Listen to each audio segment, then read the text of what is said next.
Hey soldiers, we got a big problem in this country. So big, I'm making a personal appearance. Hey soldiers, we got a big problem in this country. So big, I'm actually making an appearance on camera for a change. Listen, we are, as a nation, going to be hit with a national debt of $50 trillion. We're already at 31 trillion.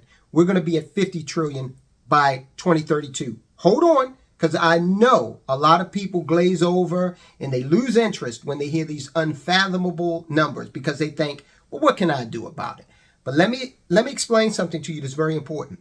That money, they're going to get that from you unless you use the time between now and 2032 to create a situation where you are exempt from having to feel the full brunt of taxation that will satisfy this debt. Or it's really not going to satisfy it. It's going to just allow these politicians to keep spending. Okay.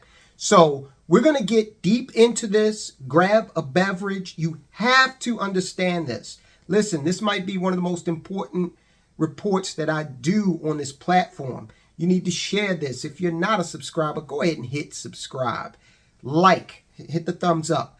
But this is an important report because right now, your share of the national debt, we've only got $31 trillion in debt right now, only.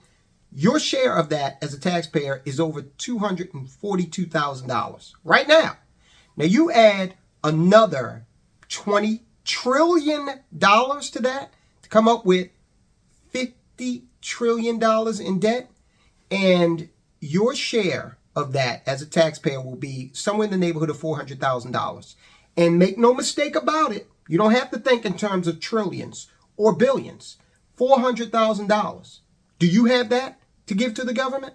Or would you rather pay attention to the government's rules that allow you to actually reduce your future tax debt totally legally? Now, you might ask, well, why are they doing that? Why do they have these rules out there? Because the people who write the rules are wealthy people, and they want to stay that way. But they can't write the rules in such a way that they exclude you. Okay, you can take part in this too, right? This is not just for Nancy Pelosi. This is not just for Mitch McConnell. Okay, this is for everybody. So we're going to walk through this through this entire situation. Grab a beverage. Okay, get ready to share this with someone that you love.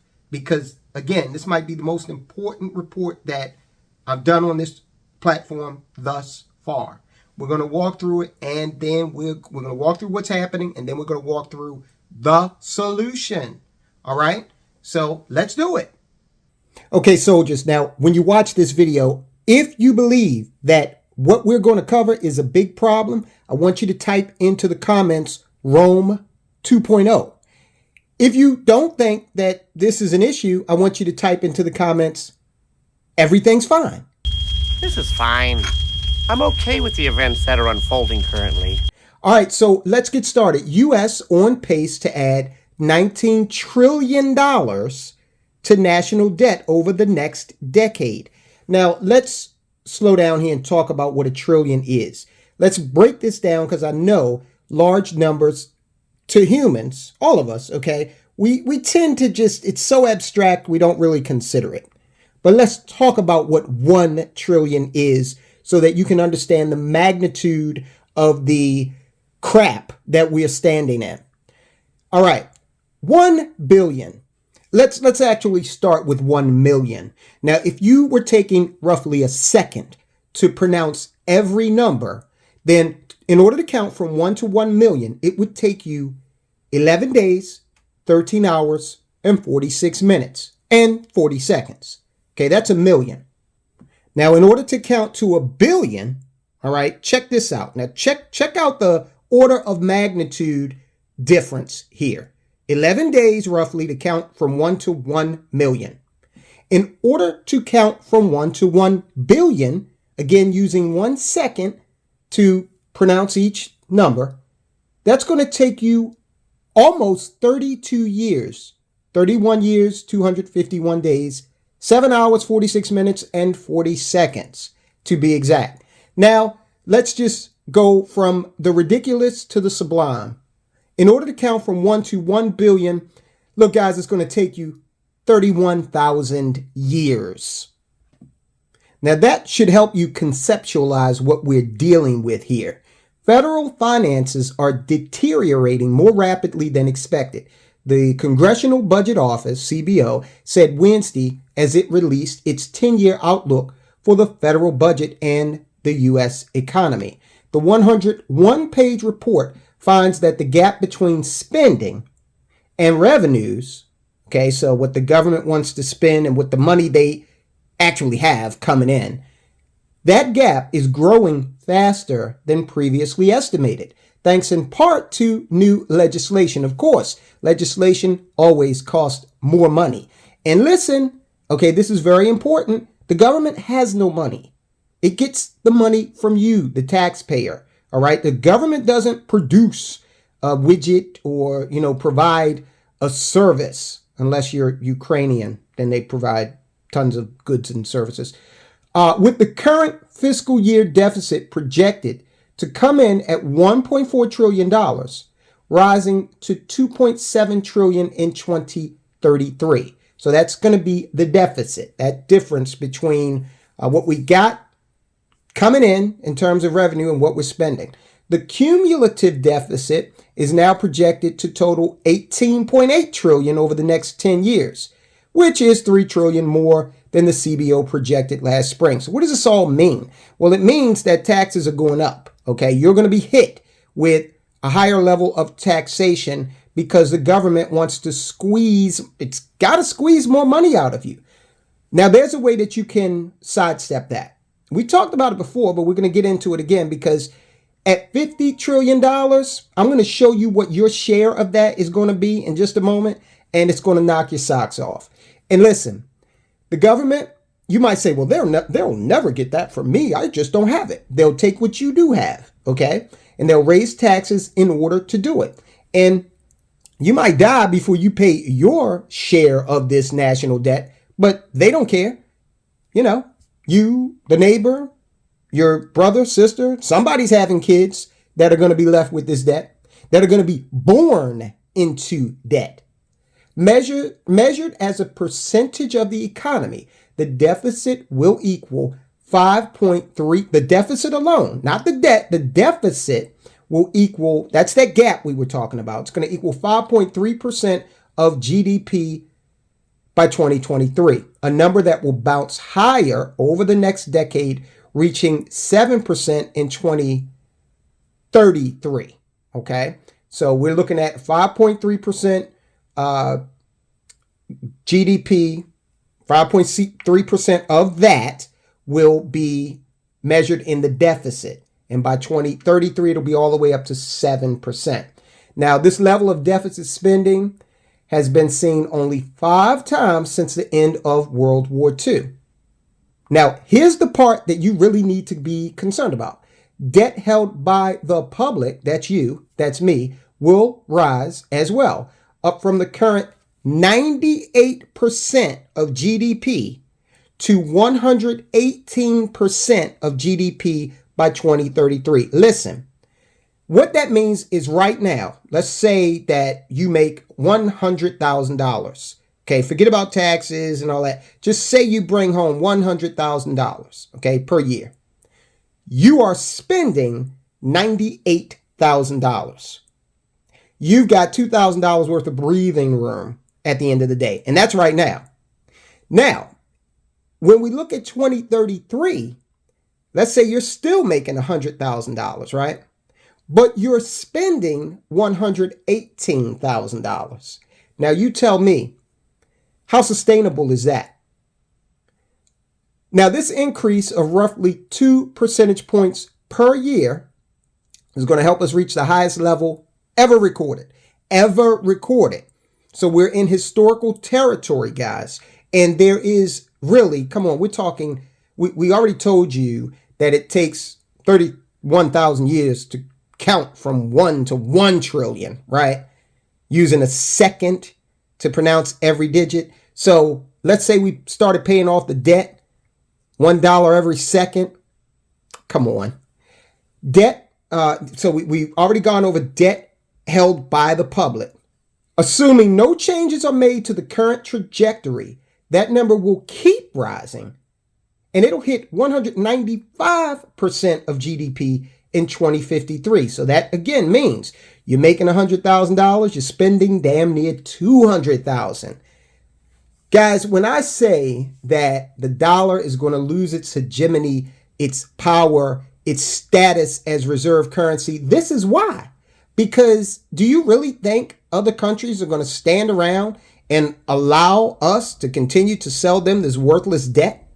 Especially when China and everybody always takes them so lightly, and I just don't get it, considering the fact that they're a culture that's thousands of years old, okay?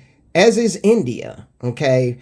Russia, everybody takes them so lightly. We have this very contemporary-centric attitude toward history, all right? Now, the United States is a very, very young country and culture, and our status as world's reserve currency with the dollar is even younger than that.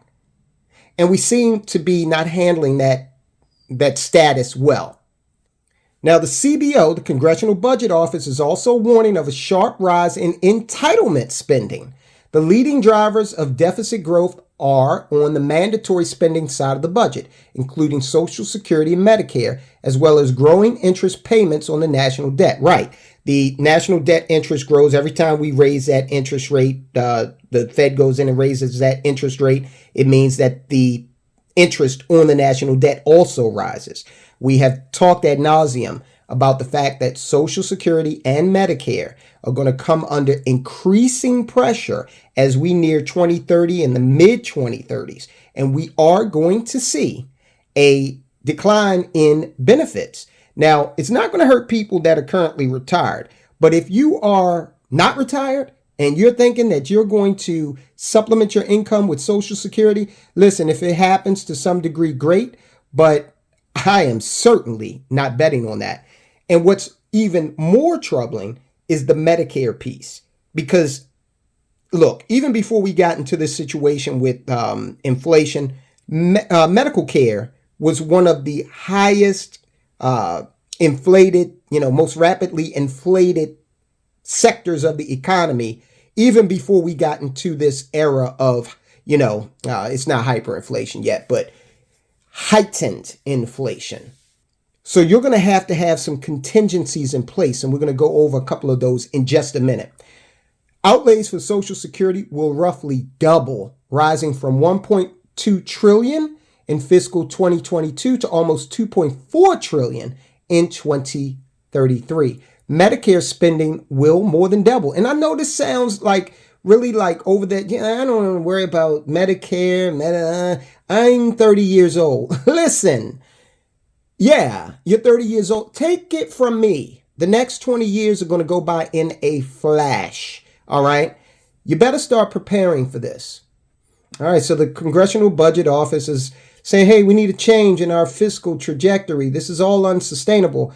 Look, I like to be an optimist, but come on, man. If you're talking, we $31 trillion right now. We're talking $50 trillion in debt by 2032. I just don't see a way out of that. So you have to start thinking as an individual and how you're going to, the Titanic is sinking. So now you have to start thinking, all right, I got to secure one of these lifeboats for me and mine. And we got to get into the lifeboat and then we got to do our own thing because the ship is going down. So what does that lifeboat look like? Well, let's handle the medical piece first, because trust me, all right, I deal with this situation as a part of my business with people who are literally making decisions about whether or not they can afford certain medications or whether or not they're going to be able to eat. And I've seen the cost of some of these medications, and they are astronomical. We are not talking about ED medication. Okay, we're not talking about male pattern baldness medication. No, I'm not talking about medications that could be construed as elective. I'm talking about actual necessary drugs. All right. So what can you do about that? Well, one of the things you might want to take a look at and strongly consider is what's called long-term care insurance. Now, I'm just going to go over this very, very briefly. We'll do something more expansive on it later on down the road. But long-term care insurance could mean the difference between you being able to sustain health care for you and your wife or husband and having to impoverish yourself. You might have, if you don't have this, it is a good chance that you are looking at having to engage in what's called the spend down. And the spend down is something that qualifies you for your state Medicaid program, which is basically the welfare of medical care. Okay. It's a needs-based program. So you have to demonstrate the need by being indigent, basically. All right. That means any assets you have to divest yourself of those. Literally, they allow you to keep one piece of property. That's the one you live in. Okay.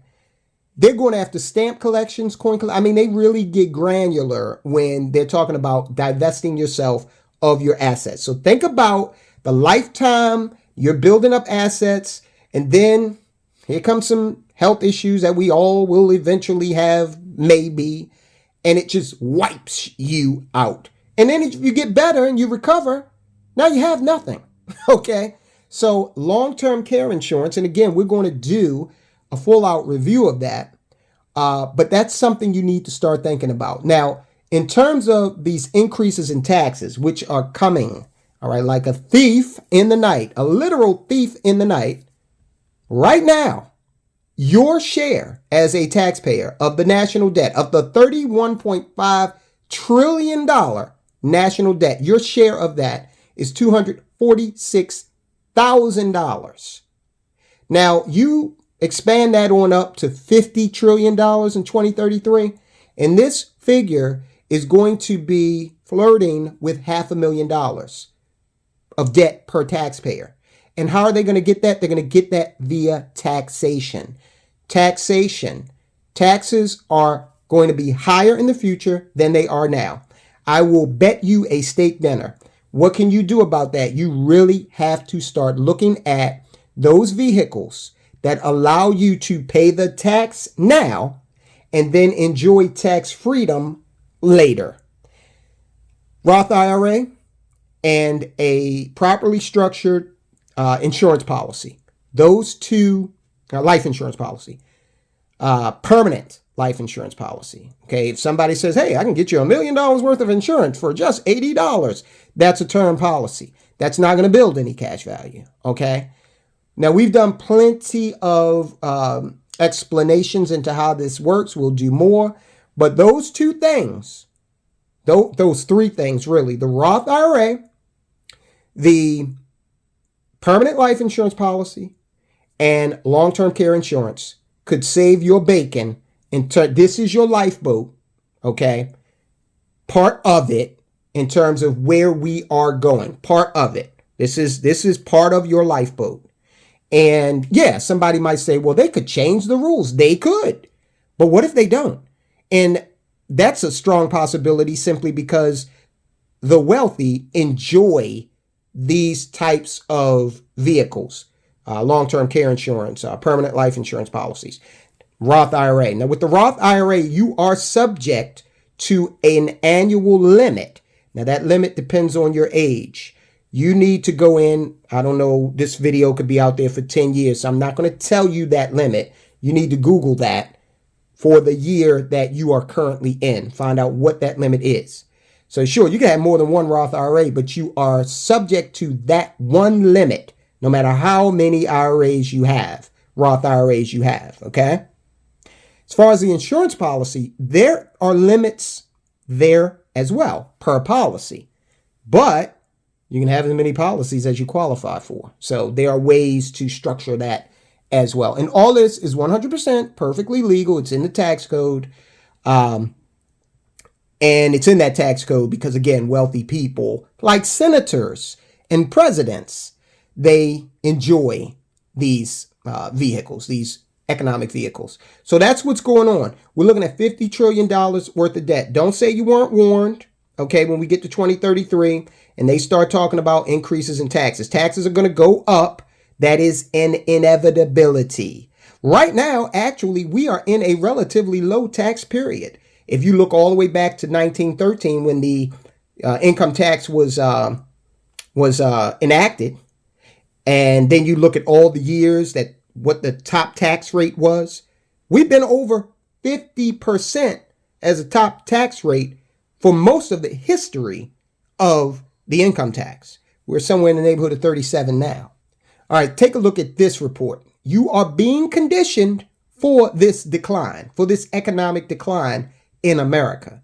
Check out, you will not believe what the Wall Street Journal says you need to do in order to deal with inflation. It's going to knock your socks off what they're suggesting. But we're going to see more of this type of conditioning as the United States loses its economic prowess because look at the debt we just talked about. Guys, I'll talk to you soon.